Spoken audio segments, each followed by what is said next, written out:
ಇದೀಗ ನಮ್ಮ ಮಾಧ್ಯಮ ಮಿತ್ರರು ಹಾಗೂ ನಮ್ಮೆಲ್ಲರ ಪ್ರೀತಿಯ ಸಿನಿ ರಸಿಕರು ಕಾಯ್ತಾ ಇರುವಂತಹ ನಮ್ಮ ಮಾದೇವನನ್ನ ವೇದಿಕೆ ಮೇಲೆ ಕರೆಯುವಂತಹ ಸಮಯ. ಮಾದೇವನ ಬಗ್ಗೆ ಮಾದೇವನೇ ಮಾತನಾಡಿದ್ರೆ ಚಂದ. ಚಪ್ಪಾಳಿಯೊಂದಿಗೆ ಸ್ವಾಗತಿಸಿ one and only tiger Vinod Prabhakar sir.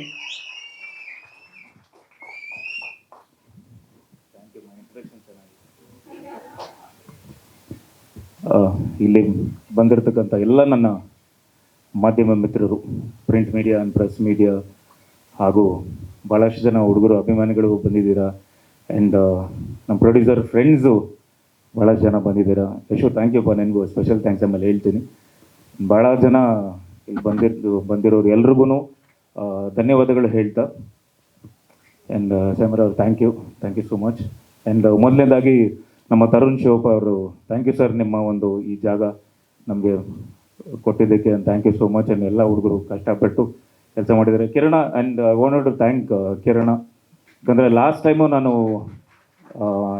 Balarama title launch ದಿನಾನೂ ಹೇಳಿದ್ದೆ ಇದೇ ಕಿರಣ. ಸೊ ಇದು ನನಗೆ ಲಂಕಾಸುರ ಇಂದ ಹಿಡಿದು ಮಾದೇವ ಇಂದ ಹಿಡಿದು ಬಲರಾಮ ಇಂದ ಹಿಡಿದು ನೆಲ್ಸನ್ಗೂ ಭಾಳಷ್ಟು ಕೆಲಸ ಮಾಡಿದ್ದೇನೆ. ಸೊ ಅಸಿಸ್ಟೆಂಟ್ ಡೈರೆಕ್ಟರ್ ಆಗಿ, ಅಸೋಸಿಯೇಟ್ ಆಗಿ. ಸೊ ಇಂಥ ಕೆಲಸ ಮಾಡಲ್ಲ ಅಂತಲ್ಲ, ಎಷ್ಟೊತ್ತು ನೀವು ಕರೀರಿ, ಎಷ್ಟೊತ್ತು ನೀವು ಮಾಡಿ ಅಂತೇಳಿ. ಸೊ ಇಲ್ಲೂ ಭಾಳಷ್ಟು ಎಲ್ಲ ಕರೆಕ್ಷನ್ಸ್ ಎಲ್ಲ ಮಾಡೋಕ್ಕೆ ಅವನೇ ಓಡಾಡ್ಕೊಂಡಿದ್ದೆ. Thank you Kiran, thank you. And ಮೊದಲನೇದಾಗಿ ಈ ಸಿನಿಮಾ ಸ್ಟಾರ್ಟಿಂಗ್ ಮಾದೇವ ನಮ್ಮ ಅನ್ನದಾತರು, ನಿರ್ಮಾಪಕರು, ಧನ್ಯವಾದಗಳು ಸರ್. ಕೇಶವ ಸರು, ಧನುಷ್ ಇಂಪಾರ್ಟ್ ಭಾಳಷ್ಟು ನಾನು ಥ್ಯಾಂಕ್ಸ್ ಹೇಳಬೇಕು. ಯಾಕಂದರೆ ಪ್ರತಿದಿನವೂ ಸೆಟ್ಟಲ್ಲಿ ಓಡಾಡ್ತಿದ್ದು ಧನುಷ್. ಒಂದಿಷ್ಟು ಎಕ್ಸ್ಪೀರಿಯನ್ಸ್ ಇದೆ, ಯಾಕಂದರೆ ಆಲ್ರೆಡಿ ನೀವು ಸಿನಿಮಾ ಮಾಡಿದಿರೋ ಒಂದು ಚಿಕ್ಕದು ಅಂತಲ್ಲ, ಎಲ್ಲ ಸಿನಿಮಾ ಒಂದೇ. ಬಟ್ ಅಂದರೆ ನಿಮ್ಮ ಎಕ್ಸ್ಪೀರಿಯನ್ಸ್ಗೆ ಫಸ್ಟ್ ಸಿನಿಮಾ ಅದು. ಬಟ್ ಇದು ಒಂದು ಆ್ಯಕ್ಷನ್ನು ದೊಡ್ಡ ಒಂದು ತಾರಾ ಬಳಗ ಅಂತ ಇರೋವಂಥ ಸಿನಿಮಾ ಮಾಡಿದ್ದಾರೆ. ಬಟ್ ಇವ್ರನ್ನ ಎಲ್ಲರೂ ನಿಭಾಯಿಸಿ ಸೆಟ್ಟಿಗೆ ಕರ್ಕೊಂಬಂದು, ಆಮೇಲೆ ನನಗೆ ಮಾದೇವ ಎಷ್ಟು ಸ್ಪೆಷಲು ಅಂತ ಹೇಳ್ತೀನಿ. ಯಾಕಂದರೆ ಫಸ್ಟು ಇವರಿಬ್ಬರಿಗೆ ಥ್ಯಾಂಕ್ಸ್ ಹೇಳಬೇಕು. ನನ್ನ ಕರಿಯರಲ್ಲಿ ಇವತ್ತು ಓಕೆ, ವಿನೋದ್ ಪ್ರಭಾಕರ್ ಫೈಟ್ ಮಾಡ್ತಾನೆ, ಫೈಟ್ ಚೆನ್ನಾಗಿ ಮಾಡ್ತಾನೆ ಅಂತ ಎಲ್ಲ ಓಕೆ, ಆ್ಯಕ್ಷನ್ ಇರುವಂಥ ಎಲ್ಲ ನೋಡಿದ್ದೀರ. ಬಟ್ ಈ ಸಿನಿಮಾ ಆದಮೇಲೆ ನಾನು ಬರೆದು ಕೊಡ್ತೀನಿ, ನನಗೆ ಬರೋವಂಥ ಸ್ಕ್ರಿಪ್ಟ್ಸ್ ರೈಟರ್ಸ್ ಆಗಲಿ ಅಥವಾ ಯಾರೇ ಡೈರೆಕ್ಟರ್ಗಳು ನನಗೆ ಬರಬೇಕು ಅಂದ್ರೂ ಮಾದೇವ ಆದಮೇಲೆ 100% ಚೇಂಜ್ ಆಗುತ್ತೆ. ನನಗೆ ಕತೆಗಳು ಬರೆಯೋದೇ ಬೇರೆ ಥರ ಬರೀತಾರೆ. ಆ್ಯಂಡ್ ನನಗೆ ಭಾಳ ನನ್ನ ಮನಸ್ಸಿಗೆ ಭಾಳ ಇಷ್ಟಪಟ್ಟು ಈ ಸಿನಿಮಾ ಮಾಡಿದ್ದೀನಿ.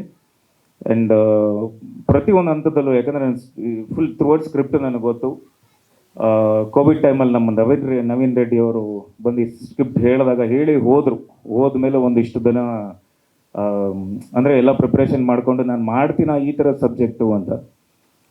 ಬಟ್ ನನಗೆ ಈ ಸಬ್ಜೆಕ್ಟ್ ಮಾಡ್ತೀನಿ ಅಂತ ಮತ್ತೆ ನಾನೇ ಕಾಲ್ ಮಾಡಿ, ಆ್ಯಂಡ್ ಭಾಳಷ್ಟು ಜನ ಈ ಥರ ಸಬ್ಜೆಕ್ಟ್ ಮಾಡಲ್ಲ, ಯಾಕಂದರೆ ಟೋಟಲ್ ಡಿಗ್ಲಾಮರ್ ಮಾಡಿಕೊಂಡು ಪ್ರತಿಯೊಂದು ಡೀಟೇಲು ಎಲ್ಲನೂ ಯಾವುದೂ ಮಿಸ್ ಮಾಡದೆ ನನಗೆ ಖುದ್ದಾಗಿ ನನ್ನ ಮನಸ್ಸಿಗೆ this is my best cinema ನನ್ನ ಕರಿಯರಲ್ಲಿ. ಒನ್ ಆಫ್ ದಿ ಅಂದರೆ ಅತ್ಯುತ್ತಮ ಒಂದು ಚಿತ್ರ ಅಂದರೆ. ಆ್ಯಂಡ್ ಆ್ಯಸ್ ಎನ್ ಆ್ಯಕ್ಟರ್, ಒಬ್ಬ ನಟನಾಗಿ ಈ ಸಿನಿಮಾಲ್ಲಿ ನಾನು ಗುರುತಿಸ್ಕೊಳ್ಳೋದು ಭಾಳಷ್ಟಿದೆ. ಆ್ಯಂಡ್ ನಾನು ಹೆಮ್ಮೆಯಿಂದ ಹೇಳ್ಕೊತಿದ್ದೀನಿ, ಏನೇ ಫಸ್ಟ್ ಹಾಫು ನಮ್ಮ ಸಿನಿಮಾ ಓಕೆ ಎಲ್ಲನೂ ಬರುತ್ತೆ, ಕತೆ ಓಪನ್ ಆಗುತ್ತೆ. ಯಾವಾಗ ಫಸ್ಟ್ ಹಾಫ್ನ ಮರೆಸುತ್ತೋ ಸೆಕೆಂಡ್ ಹಾಫು, ಸಿನಿಮಾ ಖಂಡಿತ ಒಂದು ಹಿಟ್ ಆಗುತ್ತೆ, ಮನಸ್ಸಲ್ಲಿ ನೆಲ ಊರುತ್ತೆ ಅಂತಾರಲ್ಲ ಗೊತ್ತಾ, ಆ ಥರದ್ದು ಒಂದು. ಯಾಕಂದರೆ ಫಸ್ಟ್ ಹಾಫ್ ನಾವು ನೋಡ್ಕೊಂಡು ಬಂದಿರ್ತೀವಿ ಸಿನಿಮಾನ. ಸೆಕೆಂಡ್ ಹಾಫ್ ಬಂದಾಗ ಫಸ್ಟ್ ಹಾಫಲ್ಲಿ ಏನೇನಾಯಿತು ಟೋಟಲ್ ಮರೆತುಬಿಟ್ಟು ಸೆಕೆಂಡ್ ಹಾಫು ಬರ್ತಾ ಲಾಸ್ಟ್ 40 ಮಿನಿಟ್ಸ್ ಸಿನಿಮಾ, ಆ ಲಾಸ್ಟ್ 40 ಮಿನಿಟ್ಸ್ ಸಿನಿಮಾ ಖಂಡಿತ ಎಮೋಷ್ನಲ್ ಆಗಿ ಅಥವಾ ಪ್ರತಿಯೊಬ್ಬ ಪ್ರೇಕ್ಷಕರೂ ಮಾದೇವ ಆಗಿ ಕನ್ವರ್ಟ್ ಆಗ್ಬಿಟ್ಟಿರ್ತಾರೆ. ಸೊ ಮಾದೇವನಾಗಿ ಕೂತ್ಕೊಂಡು ನೋಡ್ತಾರೆ ಸಿನಿಮಾನ,